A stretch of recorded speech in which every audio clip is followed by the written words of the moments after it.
ఓం శ్రీ గురుభ్యో నమః. అందరికీ నమస్కారం అండి. ఈరోజు మనం ఐశ్వర్య యోగం శ్రీ లలితాపరాపట్టారిక అమ్మవారి యొక్క 59 నామం ఫలితం, అలాగే నామం యొక్క మహిమ గురించి తెలుసుకుందాం. ముందుగా గణేశ్వర ప్రార్థన.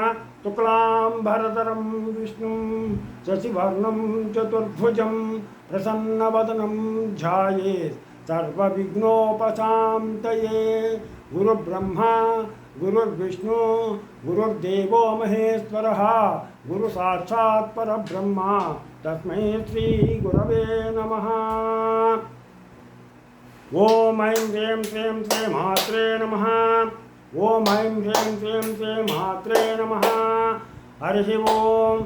ఈరోజు మనం ఐశ్వర్య యోగం శ్రీ లలితాపరాపట్టారిక అమ్మవారి యొక్క 59వ నామం గురించి తెలుసుకుందాం. ఓం మహాపద్మాటవీ సంస్థాయై నమః. ఓం మహాపద్మాటవీ సంస్థాయై నమః. ఓం మహాపద్మాటవీ సంస్థాయై నమః.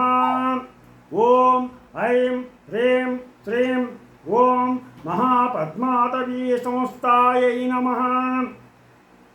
ఓం ఐం హ్రీం శ్రీం ఓం మహాపద్మాటవీ సంస్థాయై నమః. ఈ మంత్రం 1000 దళాలు ఉన్నటువంటి పద్మాలను మహాపద్మాలని చెప్పేసి అంటారు. అమృత సముద్రం మధ్యలో ఉన్నటువంటి మణిద్వీపంలో ఒక అద్భుతమైనటువంటి అడవి ఉంది. అందులో అన్నీ కూడా మహాపద్మాలే ఉన్నాయి. ఆ అడవిలో సుఖంగా విశ్రాంతి తీసుకుంటూ లోక సంరక్షణ చేస్తూ ఉంటుంది అమ్మవారు శ్రీమాత. ఈ తామర పూలు చక్కని సువాసనతో ఉంటాయి. ఇవి 10 తాటి చెట్లంత పొడవుగా ఉంటాయి. వీనిలో మధ్యలో దుద్దులు అనగా కన్నికలు కూడా చాలా పెద్దవి సువర్ణ వర్ణంలో ఉంటాయి. వీటి నుండి నిరంతరం తేనె ప్రవహిస్తూ ఉంటుంది. ఈ తామర పూలలో ఒక్కొక్క దానిలో నుండి ఒక్కొక్క శక్తిని అమ్మవారు సృష్టించింది. తెల్ల తామర పువ్వు నుండి మహా సరస్వతిని, ఎర్ర తామర నుంచి మహాలక్ష్మిని, నీలవర్ణపు తామర పువ్వు నుండి మహాకాళిని సృష్టించింది. అది ఈ 3 రకాల తామర పువ్వుల నుంచే 3 అమ్మలను సృష్టించింది. అందులో మొట్టమొదటిది తెల్ల తామర నుంచి సరస్వతిని, ఎర్ర తామర నుంచి లక్ష్మిని, నీలవర్ణం తామర నుంచి మహాకాళిని. ఈ 3 అమ్మల్ని కూడా ఆవిడ ఈ తామర నుంచి సృష్టించింది. సృష్టి, స్థితి, లయ వీటికి సంబంధించి సహకారం త్రిమూర్తులకు అందిస్తూ ఉంటుంది. ఈ మహాపద్మాలు మన శరీరంలో కూడా ఉన్నాయి. అవే మూలాధార పద్మం.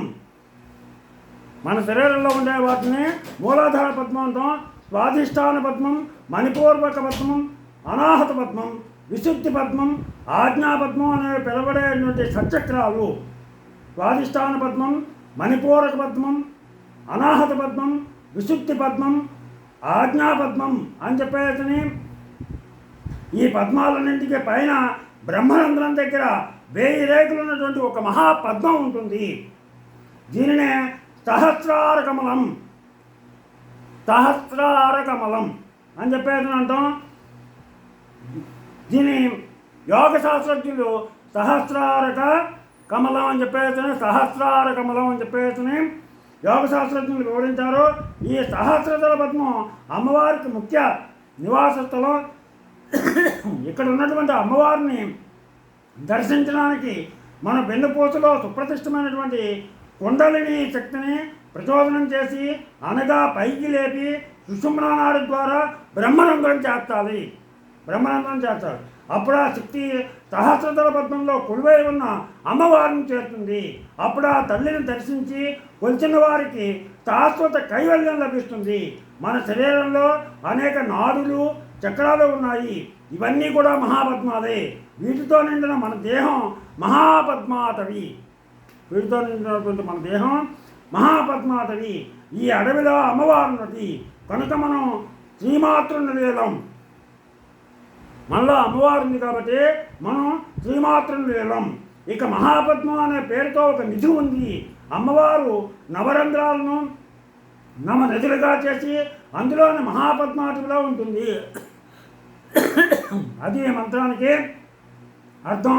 ఇంత విశిష్టత ఉన్నటువంటి ఈ మంత్రం యొక్క ఫలితం ఏంటంటే, ఈ మంత్రాన్ని బుధవారం శుక్రవారం దర్భాసనం మీద కూర్చుని 1008 సార్లు జపిస్తే అంతులేనటువంటి ఆదాయం లభిస్తుంది.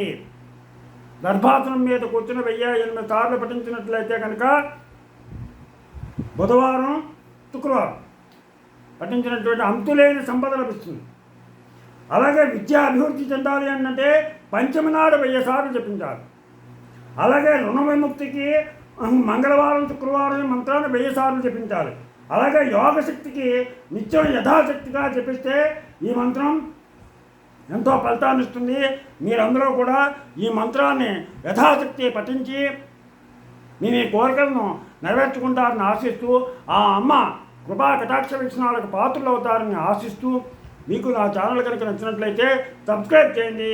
అలాగే లైక్ చేయమని కోరుతూ, మీ రాపాక వెంకట ప్రభాకర్.